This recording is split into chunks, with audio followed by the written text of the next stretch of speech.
आज के इस वीडियो में हम बराहमीर के बारे में अध्ययन करेंगे।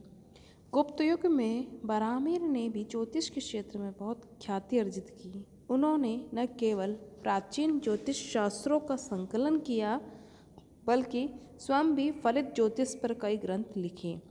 संहिता ग्रंथों में उनका बृहद संहिता नामक ग्रंथ सुप्रसिद्ध है। बराहमीर के जीवन वृत्त का कुछ अंश ही ज्ञात है। अपने ग्रंथ बृहद जातक के उपसंहार में बराहमीर ने अपना संक्षिप्त परिचय दिया है। उनके अनुसार वे अवंती के रहने वाले थे। कायित स्थान में सूर्य देव को प्रसन्न करके उन्होंने वर प्राप्त किया था। संभवतः यह कायित कपित ग्राम है जो उज्जैन के निकट आज भी कायथा के नाम से विद्यमान है। इनके पिता का नाम आदित्यदास था और पुत्र का प्रथयशु।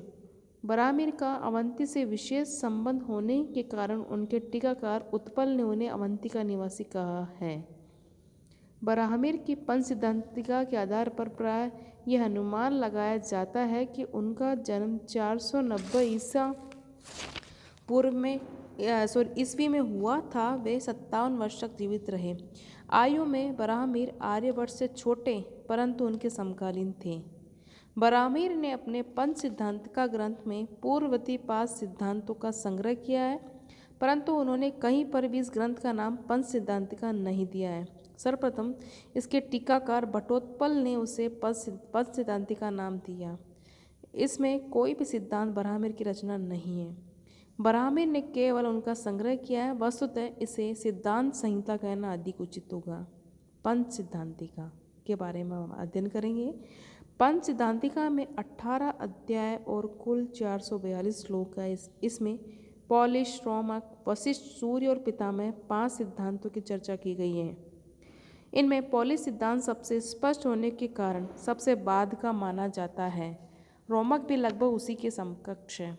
सबसे प्राचीन पितामह सिद्धांत को माना जाता है और इसी के समकक्ष है वशिष्ठ। सूर्य सिद्धांत सर्वाधिक महत्वपूर्ण है, जिसकी अधिक चर्चा की गई है।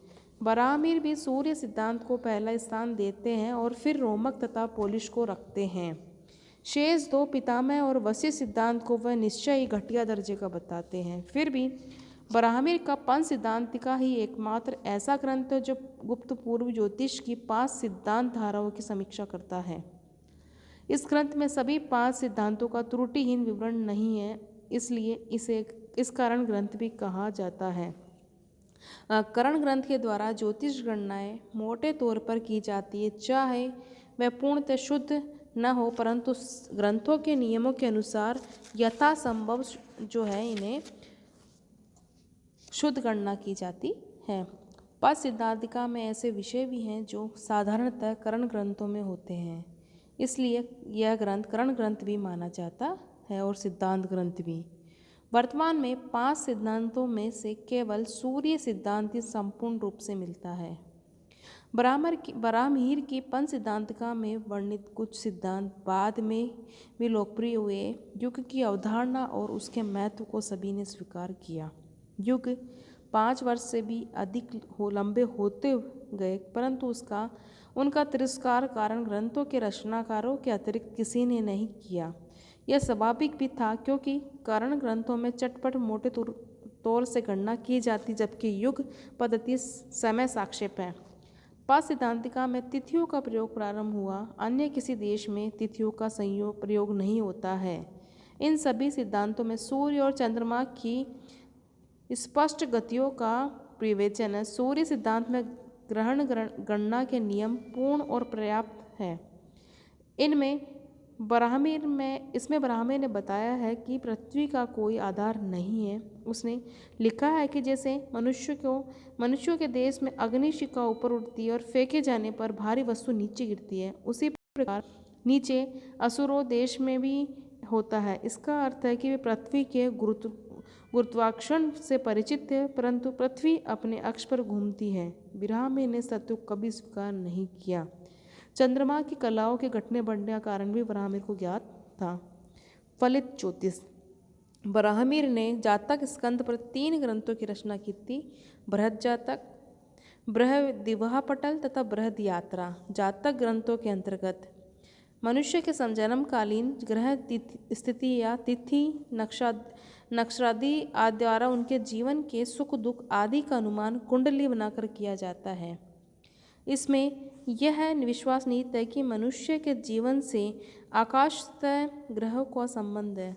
गुप्तकालीन जातक ग्रंथों में बराहमीर का बृहद जातक एवं लघु जातक प्रसिद्ध है। ग्रहों का इस परंपरा में जहाँ एक और गणना प्रमुख है तो दूसरी ओर उसके फल की विवेचना अधिक महत्वपूर्ण हो गई। इसलिए ज्योतिष की शाखा को फलित ज्योतिष या होरा कहा गया। आत्मविश्वासी मनुष्यों को छोड़कर प्राय सभी उसे अनदेखे को देखना चाहते हैं जिसे भविष्य कहते हैं। मन की जिज्ञासा एवं आत्मविश्वास की क्षीणता के आधार पर इस परंपरा का विकास हुआ। ब्राह्मीर का बृहद जातक होरा शाखा का ग्रंथ है जिसकी रचना 505 ईस्वी से 587 ईस्वी के मध्य हुई होगी। लघु जातक भी ब्राह्मीर द्वारा रचित स्वीकार किया जाता है जो उन्होंने होरा शाखा पर बृहद जातक के अतिरिक्त लघु रूप में लिखा था। मूलतः लघु जातक बृहद जातक का ही संक्षिप्त रूप है। लघु जातक की रचना 587 ईस्वी से कुछ वर्षों पूर्व हुई होगी।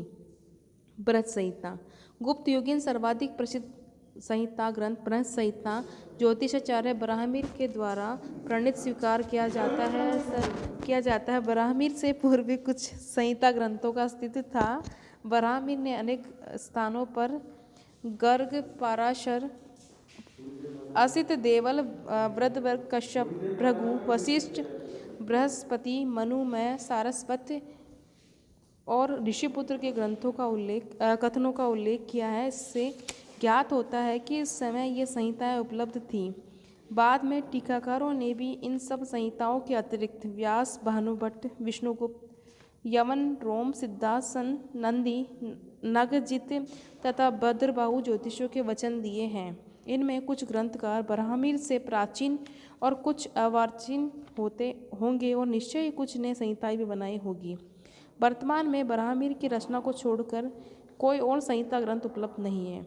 सामान्यतः संहिता के दो अंग माने जाते हैं। एक तो वह जिसमें ग्रहचार अर्थात नक्षत्र मंडल के ग्रहों के गमन और उनका संसार के लिए शुभाशुभ फल का विवेचन रहता है, और दूसरा वह है जिसमें मुहूर्त अर्थात विवाह और यात्रादि कर्मों के शुभाशुभ फलप्रद समय पर विचार रहता है। ब्राह्मीर की संहिता से विदित होता है कि उसके समय दोनों अंगों का समान महत्व था, लेकिन ब्राह्मीर ने इस ग्रंथ में ज्योतिष के साथ साथ भारत के तत्कालीन भूगोल, सामाजिक, आर्थिक तथा धार्मिक जीवन पर प्रकाश डालने वाली सामग्री के साथ साथ वास्तुशास्त्र तथा मूर्तिकला आदि से संबंधित रोचक सामग्री का भी संकलन किया है।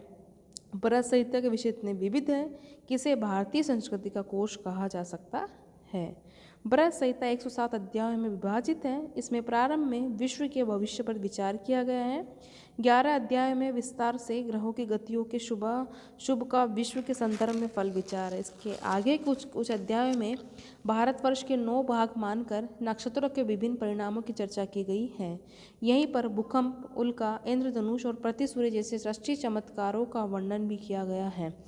ब्राह्मीर ने बृहद संहिता में जलयोग के विषय में विस्तार से चर्चा की है।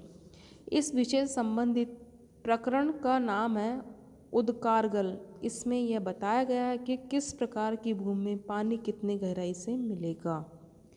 इसी संबंध में भूस्तर विद्या संबंधी बातें भी दी गई है।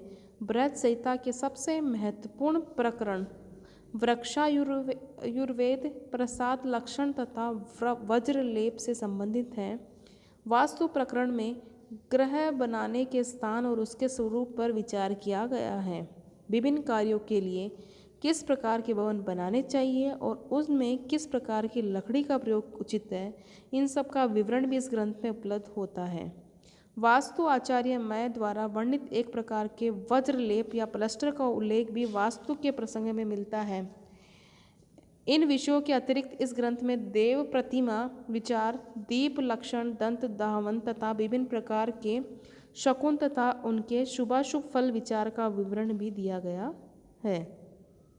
इस विवरण से यह स्पष्ट हो जाता है कि बृहद संहिता में ज्योतिष विद्या के साथ साथ आकाश और पृथ्वी संबंधी अनेक सृष्टि चमत्कार तथा व्यावहारिक विषयों पर पहले से स्वीकृत मतों का उल्लेख किया गया है। बराहमीर के पश्चात एक भी ऐसा ग्रंथ नहीं बना जिनमें बृहत संहिता के सभी अथवा कुछ विषयों का विवेचन हुआ हो।